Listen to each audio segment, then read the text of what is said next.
I'm Andy Schmuckler. I want to comment about something George Conway said lately about the Supreme Court, and I really think it needs to be looked at from a different angle than he seems to be choosing.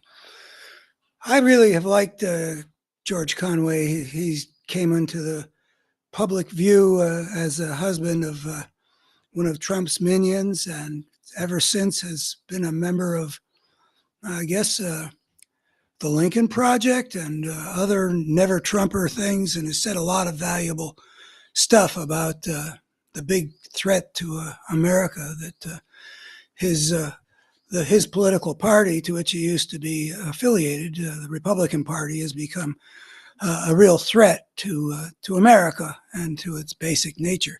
So I'm a fan of George Conway's, but he recently made a video on the Bulwark podcast talking to Sarah Longwell. And the title of the thing is, Everyone Stop Freaking Out About SCOTUS. George Conway explains, everyone needs to calm down about SCOTUS argument. Well, I think actually on the contrary, I think people need to get way more revved up about SCOTUS. We've got a significant problem, and it didn't require what happened in this past week when the Supreme Court heard Trump's immunity case for us to know that we have a real problem.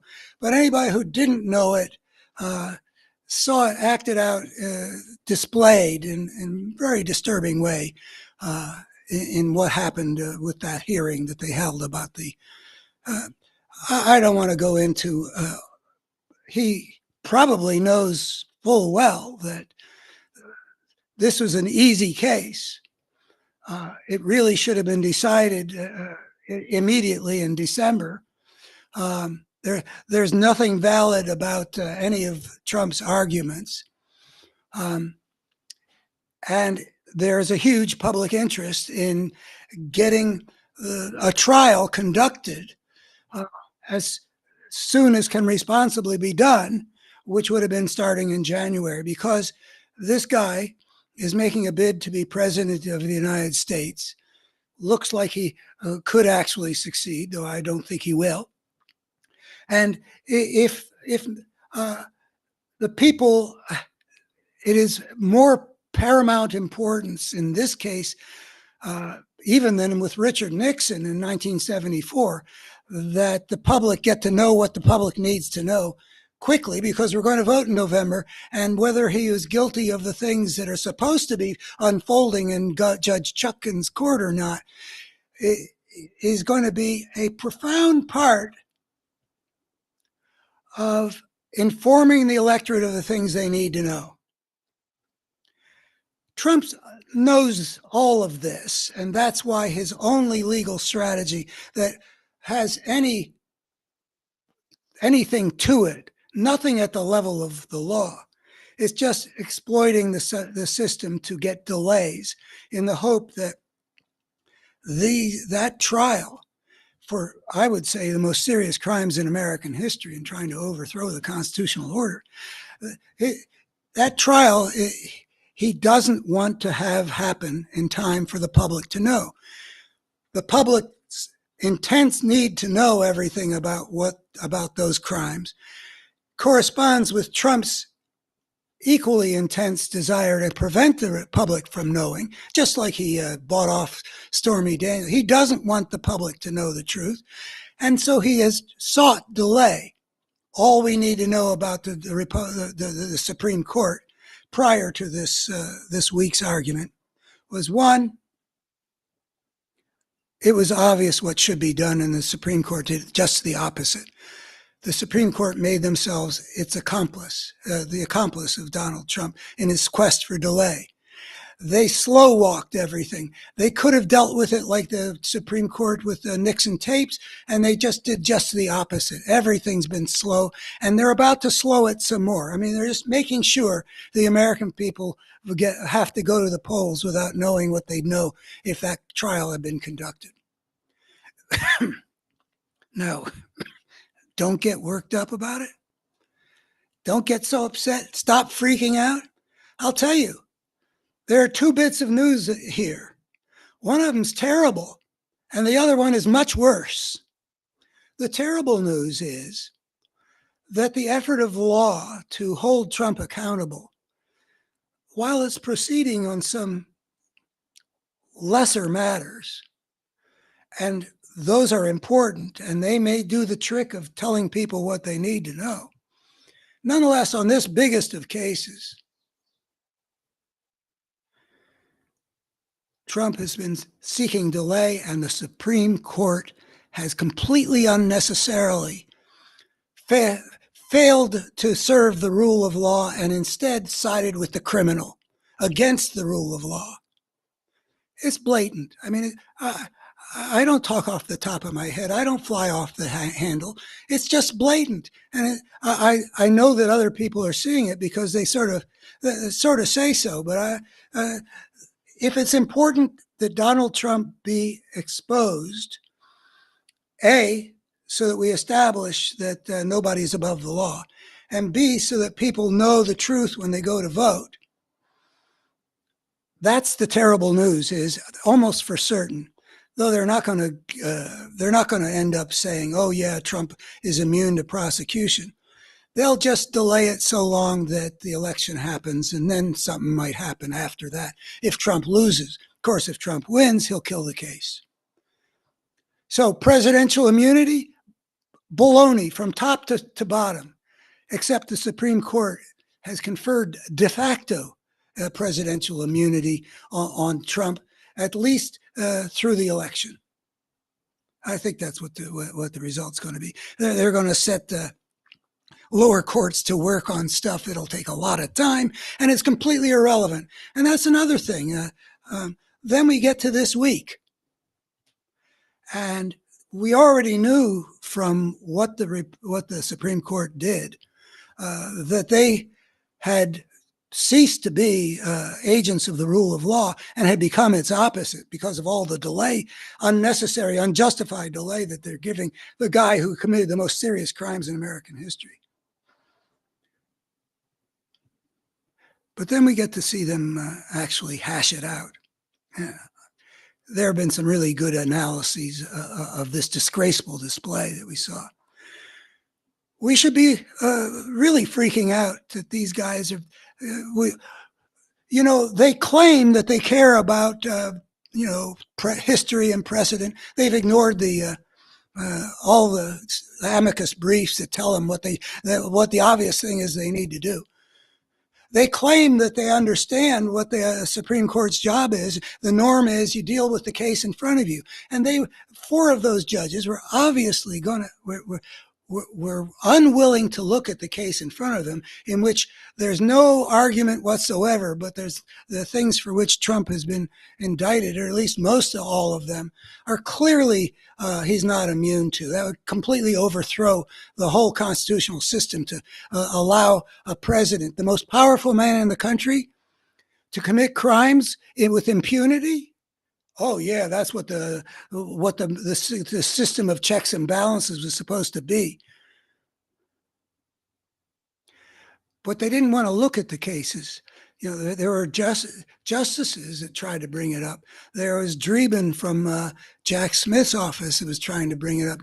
But oh no, Alito and his gang. No, let's not look at that stuff. There's all these other questions that they don't have to answer. Is there anything that a president must be immune to? That's not what the court's job is. The court's job is to deal with the case in front of them. The case in front of them is, there are these indictments. Is there any reason he can't be prosecuted for these crimes? The answer is obviously no. But this outfit pretended that there's these other issues that they're supposed to, complete hypocrites. So the terrible news is, where it's most important and would be most revelatory for the American people between now and the election, Trump's not going to have to face a trial because the Supreme Court has protected him, siding with the criminal against the rule of law. And in fact, not only are they partisans, they're partisans on behalf of a force that's essentially become rather unique in the history of major American parties, a force of fascism. It's really bigger than just, like Bush v. Gore, that was kind of corrupt with the 5-4. Republican nominated justices all giving the presidency to Bush against the 4 Democrat. You don't want to see that, but at least there was a problem to be solved, and even if they were partisans, one had a reason to believe that they were at least being partisans for a normal American party, not this group, not now. That's not what we got. So George Conway thinks we shouldn't be freaking out when we've got a presidential candidate who threatens to turn American democracy, to overturn it in favor of a fascistic regime. That's the case before them, and they chose to help him. Not a normal American party. Not a normal American party wouldn't have had so much, wouldn't have starved Ukraine of arms all this time in service of trying to rescue Vladimir Putin for all his blunders and crimes in Ukraine. A normal American party wouldn't be trying to regularly extort the country over the debt ceiling, threatening, if you don't do what we demand, capitulate to us because of this extorted threat that we have, will blow off the head of the American economy by defaulting on the good faith and credit of the. This is not a normal party. And this Supreme Court has made itself the accomplice of a guy who's not a normal American presidential candidate, who doesn't represent the continuity of American democracy, win or lose. The worst news, as terrible as it is that Trump was given a huge gift last week about what the American people will or won't see between now and the election. That's the terrible news. The worst news is a year from now, I think Trump's going to lose. I don't feel secure about that, but I do believe it. Assuming he loses, those trials will go on. They'll matter less. They'll do less for us, but they're important, showing that nobody's above the law. But we'll still have this Supreme Court. And what they showed about what they are, that the Supreme Court of the United States, we'll see exactly how it breaks down, but at least we know that being the accomplice of this criminal must have taken at least 5 votes. We don't know Justice Roberts for sure. We don't know Amy Coney Barrett. They have not been consistent. We got 4 justices we can pretty well count on, but they wouldn't have been able to do this about all this delay had there not been a 5th at least, choosing to serve the force of fascism and Donald Trump, the criminal, against democracy and the rule of law. We will still have that court majority. If you've got 5 votes, you own the court. And they seem necessarily to have at least 5 votes to do this terrible thing about giving Trump the delay he sought, to which he had no justifiable argument. Obviously, not a close call. So we've got a problem about the Supreme Court. So we're supposed to say, let's see, let me look at this thing again.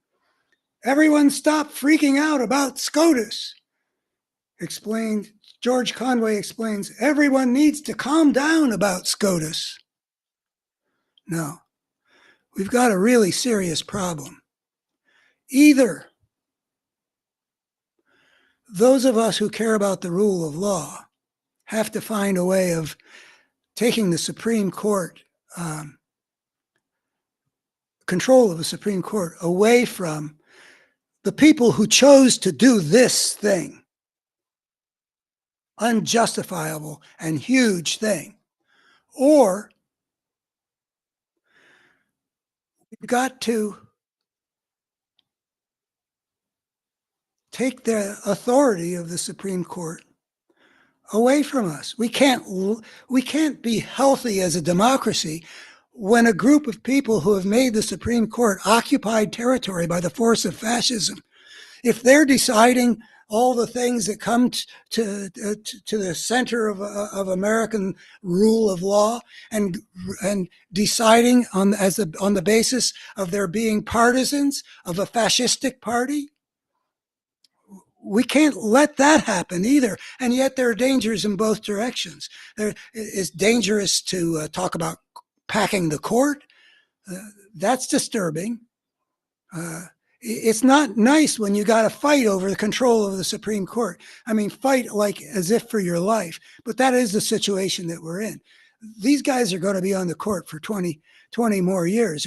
Can we afford to have a court that makes decisions like, and it's not just this. We've seen a bunch of things that show that this court is not an honest court. So what are we going to do?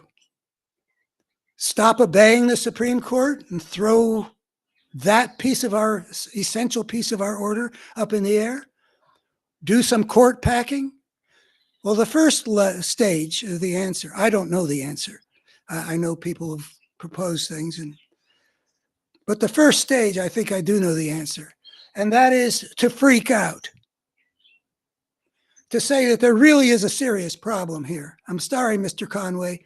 I like a lot of the things you've got to say, but trying to get us calmed down about what we saw in the Supreme Court this week, when they wouldn't even do the job of a real court and look at the case in front of them, and instead just found stupid paths to go forward that'll just take time and help protect the criminal. I'm sorry. Freaking out is just what we need. We need to rise up as a country, we got to get as many Americans as possible upset about what this court has become and set the groundwork for whatever the next steps are going to be, so that we don't have to spend, I mean, who knows if American democracy is going to survive this November, let alone the next 20 or 30 years.